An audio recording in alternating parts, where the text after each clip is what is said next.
இல்லை இல்லை அது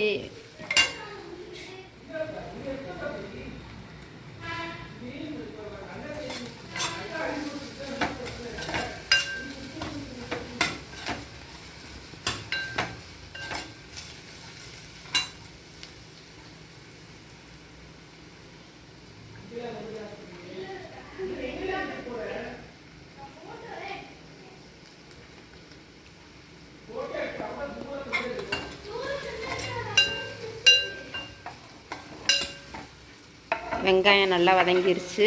இப்போ ஒரு தக்காளி, பெரிய தக்காளி ஒன்று பொடியாக அரிஞ்சு அதில் மிக்ஸ் பண்ணியாச்சு.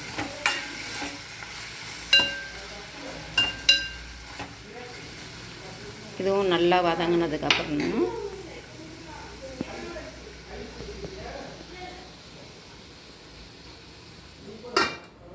மூடி நல்லா வதங்க விட்டுறணும். இதை கட் பண்ணுறேன். இப்போதைக்கு நிறுத்தி வைக்கிறது இதா. இப்போது தக்காளி வதங்கிருச்சு. ஒரு 3 நிமிஷம் போல் நல்லா வதங்க விட்டுட்டோம். நல்லா ஸ்மேஷரில் கூட ஸ்மேஷ் பண்ணிக்கலாம். மஞ்சத்தூள், மிளகாத்தூள், கரம் மசாலா, கரம் மசாலா,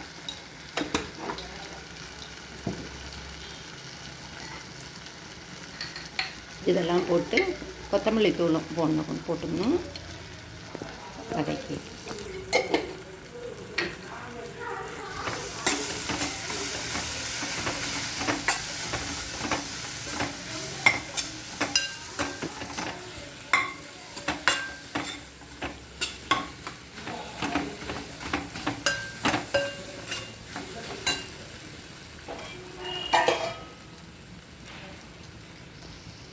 அதுக்கப்புறம் ஊற வச்சு வேக வச்ச பட்டாணியை அந்த வதக்குனதில் போட்டுடணும். கொஞ்சம் உப்பு போட்டு வேக வச்சு நல்லா குழைய வேக வச்சு எடுத்து வச்சுக்கணும்.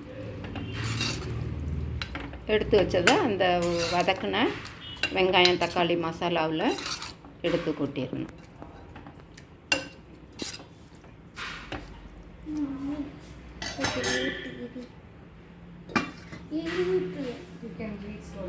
ஒரு 2-3 நிமிஷம் அதை அப்படியே விட்டு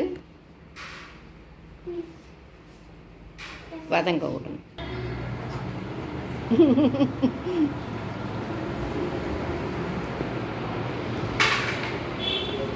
இது இப்போதைக்கு முடிச்சு நீங்கள் சொன்னாப்புல இந்த இது ஆஃப் பண்ணியிருக்கிறேன். ஆஃப் பண்ணலையே. இன்னும் ஆஃப் பண்ணல.